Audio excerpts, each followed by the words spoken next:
Está no ar mais uma investigação detalhada sobre as engrenagens invisíveis que movem a nossa sociedade. Para quem acompanha o nosso trabalho com a mente sempre curiosa, prepare-se. A análise de hoje vai direto às fundações. Exato. Nós vamos explorar como o poder, a riqueza e as comunidades humanas se estruturam ao longo da história. E bom, para garantir que estamos todos com o mesmo mapa em mãos, vale a pena localizar exatamente onde estamos pisando. Com certeza. Hoje o nosso foco recai sobre a seção 2, capítulo 1, da obra monumental de Max Weber intitulada Wirtschaft und Gesellschaft. A famosa Economia e Sociedade. Isso mesmo.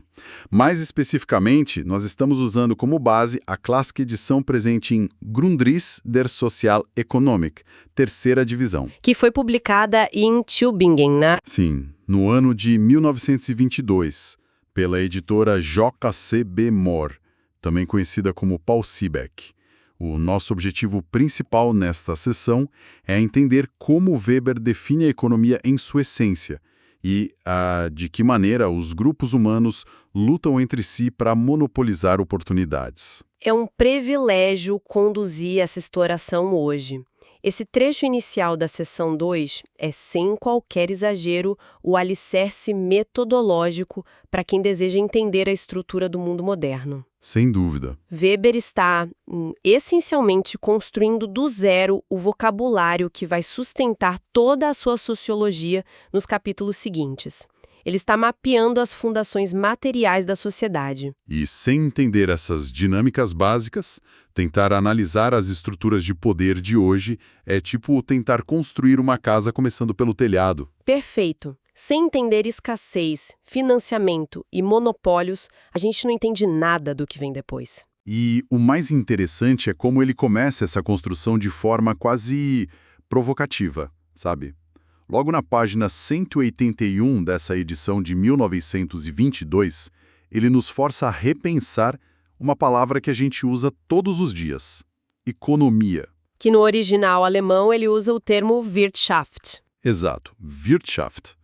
Mas o Weber faz questão de dizer que nem toda ação que é racional pode ser chamada de ação econômica, certo? Muita gente confunde isso. Pois é. Por exemplo, ele menciona que uma prece extremamente bem estruturada, feita de forma metódica para alcançar a paz espiritual, não entra nessa categoria. Então, o que transforma uma ação humana comum em uma ação puramente econômica na visão dele? Olha, a linha divisória, para o Weber, o conceito central que muda tudo, atende pelo nome de Knappheit.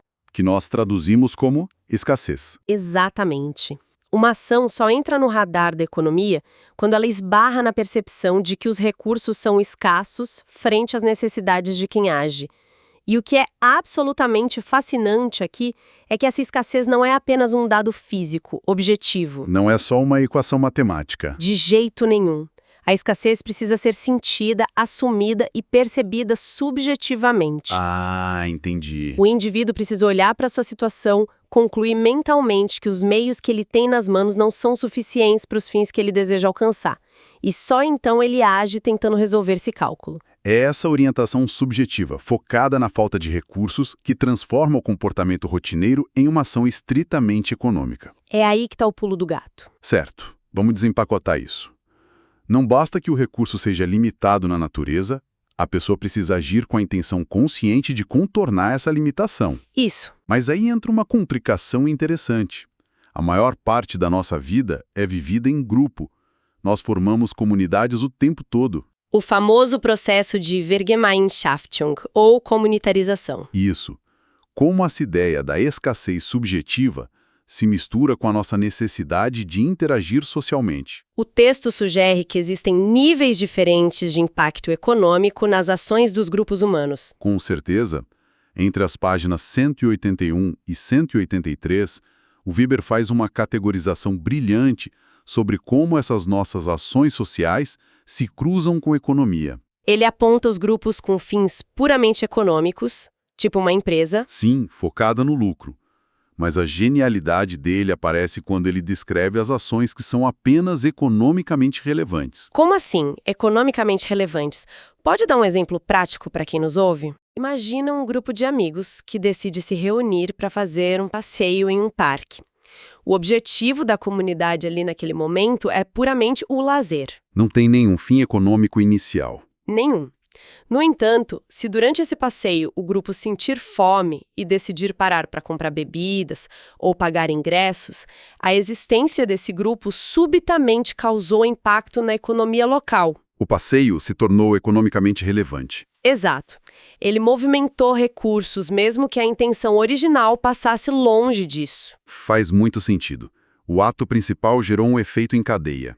E havia uma outra categoria que ele menciona logo em seguida, algo sobre a economia determinar a estrutura do grupo, mesmo quando o grupo não quer falar sobre dinheiro. Ele chama essas comunidades de economicamente determinadas. Tem aquele exemplo clássico das seitas, não é? Sim, o Weber adora usar as seitas religiosas. Veja bem, o dogma de uma religião, a teologia profunda, geralmente não tem nada a ver com o mercado financeiro. Costuma focar no espiritual. Mas a forma como a congregação se organiza, na prática, os horários em que os cultos acontecem, ou quem tem tempo livre para se dedicar ao sacerdócio, tudo isso pode ser fortemente moldado pelas necessidades de subsistência dos membros. A estrutura material da economia determina invisivelmente como a comunidade opera. Mesmo que o olhar da comunidade esteja totalmente voltado para o divino. É quase como se a economia fosse uma força gravitacional, puxando tudo ao redor dela, independentemente de quão elevados sejam os ideais do grupo. É uma constatação bem pragmática. E essa ideia de sobrevivência material nos leva a uma dinâmica social que eu achei impressionante durante a leitura, ali por volta da página 183, a forma brutal como os grupos começam a competir. Ah, sim. O conflito por recursos. Porque se existe escassez e se os grupos precisam garantir sua subsistência, a competição por oportunidades deve ser feroz. Como essas comunidades reagem quando percebem que estão disputando a mesma fatia do bolo? Elas tentam trancar a porta. O Weber descreve esse processo analisando a transição das relações abertas para as relações fechadas. Como isso funciona na prática? Quando uma oportunidade econômica surge, seja uma rota de comércio ou um território fértil, o instinto inicial pode até permitir uma competição aberta. Mas à medida que o número de interessados aumenta e a oportunidade começa a ficar diluída... O pessoal começa a querer exclusividade. Exatamente. O grupo que já tem alguma vantagem tenta fechar o acesso. Eles querem restringir os benefícios apenas aos de dentro. E o detalhe mais irônico que ele aponta na página 183 é que os critérios usados para fechar o grupo são completamente arbitrários. Pode ser qualquer coisa. Qualquer coisa. A cor da pele, o idioma, a origem da família, a crença religiosa, o motivo real não importa. O que importa é encontrar um rótulo que sirva como desculpa perfeita para deixar os concorrentes do lado de fora. Nossa, isso me lembra muito o que acontece hoje em dia. Quando certas profissões exigem licenças caríssimas ou provas de conselho que são quase impossíveis de passar. É o mesmíssimo mecanismo. No fundo, não é apenas sobre garantir a qualidade do serviço prestado, mas sobre manter o grupo de profissionais pequeno para que os salários continuem altos, certo? É uma analogia perfeita. E se conectarmos essa ideia de fechar a porta com o quadro geral da teoria weberiana, a gente chega num conceito que é a espinha dorsal deste capítulo. Appropriation. O processo de apropriação? Isso. Esse movimento de excluir os outros com base em regras criadas pelo grupo leva inevitavelmente à monopolização das chances econômicas. É através dessa apropriação contínua que nasce o conceito de Eigentum, a propriedade. Espera aí. Então, na visão do Weber, a propriedade privada não é um direito natural que sempre existiu de forma pacífica, ela nasce do conflito. Exatamente. Para a sociologia weberiana, lá na página 184, a propriedade não cai do céu. Ela é um resultado histórico de um monopólio de grupo bem-sucedido. Primeiro, o grupo fecha as portas. Fecha as portas e se apropria de uma vantagem. Com o passar do tempo, das décadas e das gerações, esse privilégio exclusivo vai se cristalizando. Ele se torna tão normal e tão solidificado na cultura que passa a ser reconhecido como um direito individual legítimo. Algo que pode ser comprado, vendido e deixado como herança. Sim. A propriedade, em última análise, é o estágio fossilizado de um monopólio antigo. Que visão cirúrgica!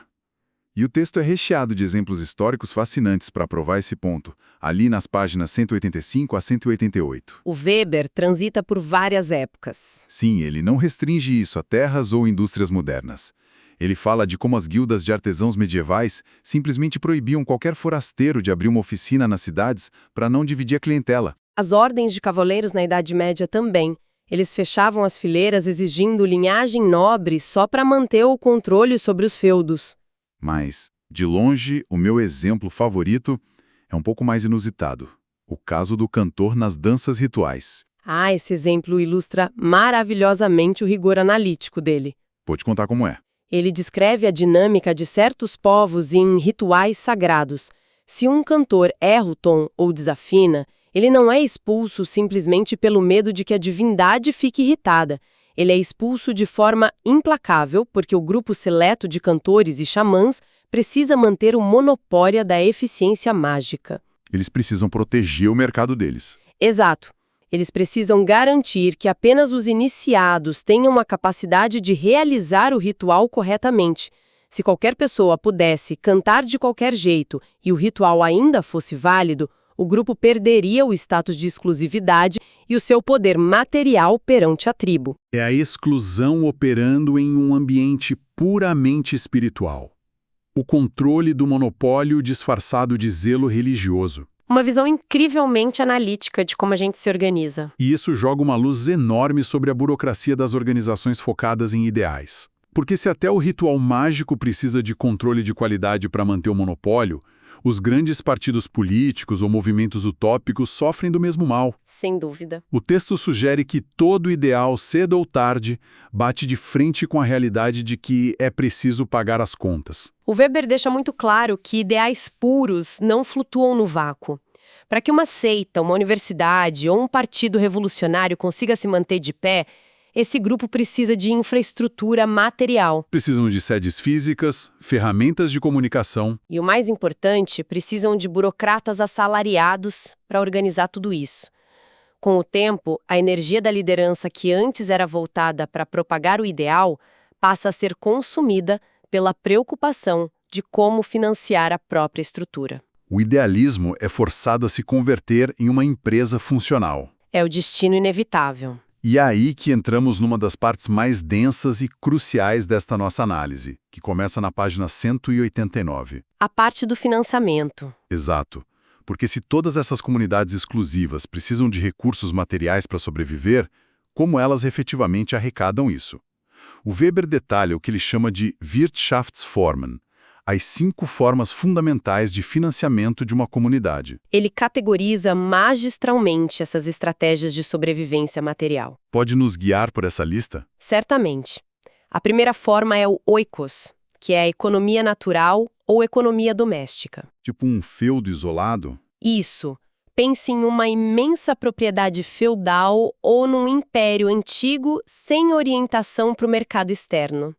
O grupo produz internamente tudo o que consome, focando apenas no suprimento direto através dos membros subordinados. Certo. E a segunda forma? Já é mais familiar para nós, os impostos cobrados no mercado. O grupo arrecada uma parcela das transações financeiras regulares. A terceira forma é através de empresas de lucro. Quando o próprio Estado administra um negócio. Sim, como o monopólio sobre o sal ou o sistema de correios. E usa os lucros para financiar as atividades. E a quarta? A quarta é o mecenato.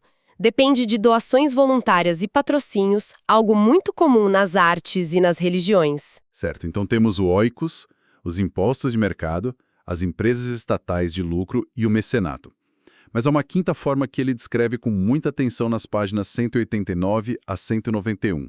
E que teve um impacto gigantesco nas civilizações antigas. Elieturgia. Isso, os privilégios ou liturgias. Como exatamente funciona essa liturgia? A liturgia é um conceito central para entendermos por que a antiguidade paralisou economicamente.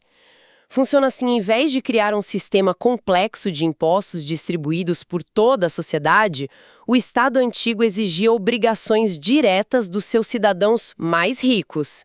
Era uma cobrança em espécie ou em serviços. Pode dar um exemplo palpável disso na Grécia Antiga? Os impostos da população para levantar fundos. Em vez disso, eles apontavam para um mercador rico e diziam: você é responsável por construir, equipar e custear este navio do seu próprio bolso. Nossa! Ou, se a cidade precisava de um grande coral para um festival religioso, um único indivíduo endinheirado recebia a incumbência compulsória de financiar tudo diretamente. Incrível! Então, não era um imposto sobre a renda, era uma ordem do tipo compre um navio inteiro pra gente. Era um confisco de riqueza direcionado. O impacto disso no longo prazo deve ter sido devastador. Se quem tinha lucro era forçado a gastar tudo com o governo, sobrava muito pouco para reinvestir nos negócios ou desenvolver tecnologias. E esse foi o diagnóstico do Weber. A consequência direta da liturgia foi sufocar o desenvolvimento do que poderia ter sido o capitalismo na Antiguidade Clássica. O capital era drenado. Constantemente. O capital, que é a força motriz para a inovação, era sugado de forma abrupta para suprir necessidades militares ou emergenciais do Estado.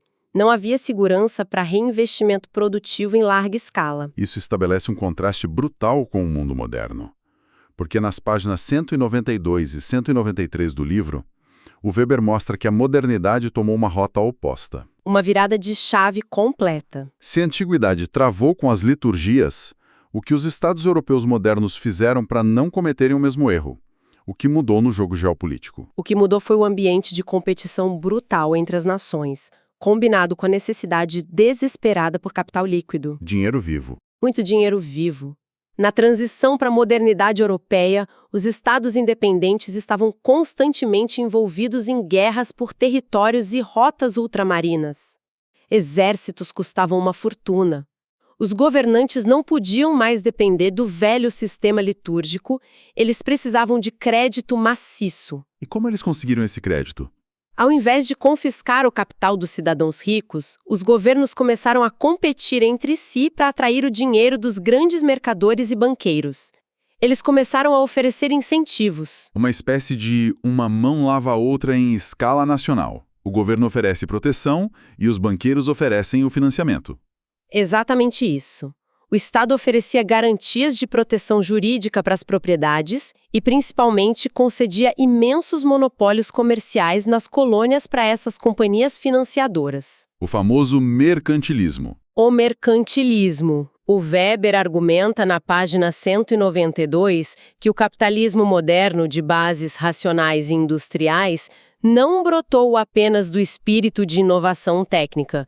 Ele foi o resultado direto dessa dança de interesses. O mercantilismo foi o motor principal. O rei precisava do mercador para não perder a coroa na guerra, e o mercador precisava do canhão do rei para garantir que as suas rotas comerciais continuassem exclusivas e lucrativas. Essa perspectiva retira qualquer romance da história econômica.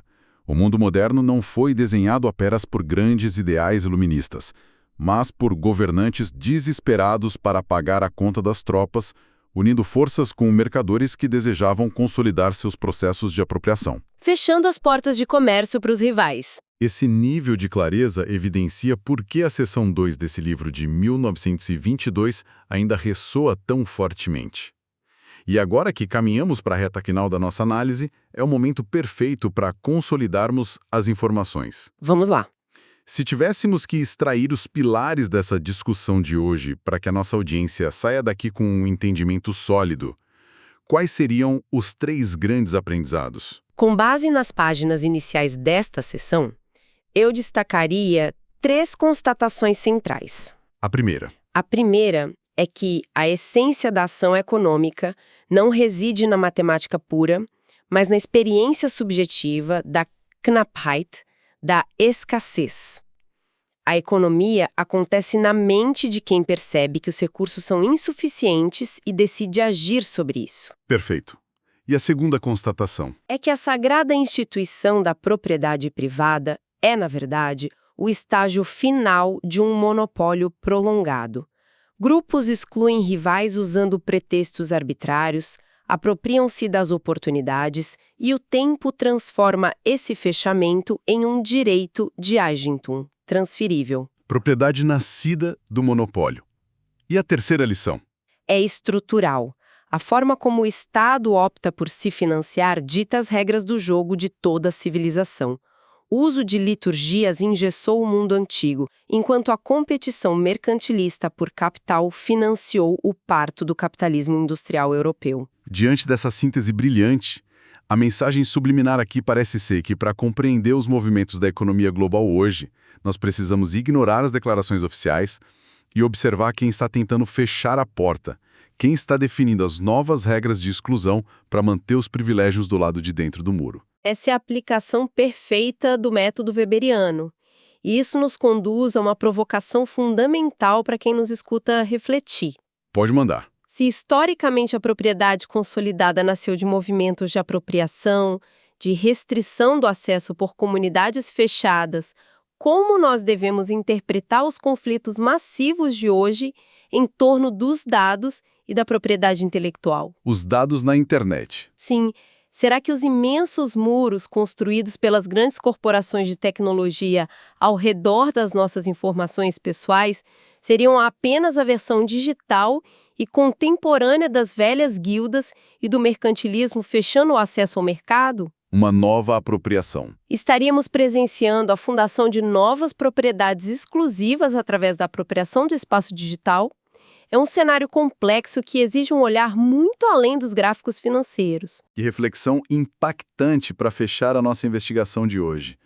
A história nunca interrompe seu curso, ela apenas muda as ferramentas de exclusão e os cenários em que as lutas pelos monopólios acontecem. O mecanismo continua vivo. Como vimos através da edição de 1922 da obra de Weber, a sombra da escassez subjetiva e as estratégias de apropriação continuam ditando a evolução das nossas organizações. E esse é só o alicerce. Exato. Para quem nos ouve, saibam que este é apenas o primeiro grande pilar do arco de definições sobre o qual Weber vai erguer o resto da sua teoria. Na nossa próxima análise, vamos descer ainda mais fundo nesse labirinto. Vamos entrar na divisão do trabalho. Isso. Vamos investigar de que forma essas estruturas de monopólio se adaptam quando inserimos a complexa divisão do trabalho na equação e como os grupos evoluem para os gigantescos sistemas de dominação burocrática, aquilo que o autor define como Herrschaft. O terreno só vai ficar mais fascinante. Com certeza, um forte abraço e até a nossa próxima exploração.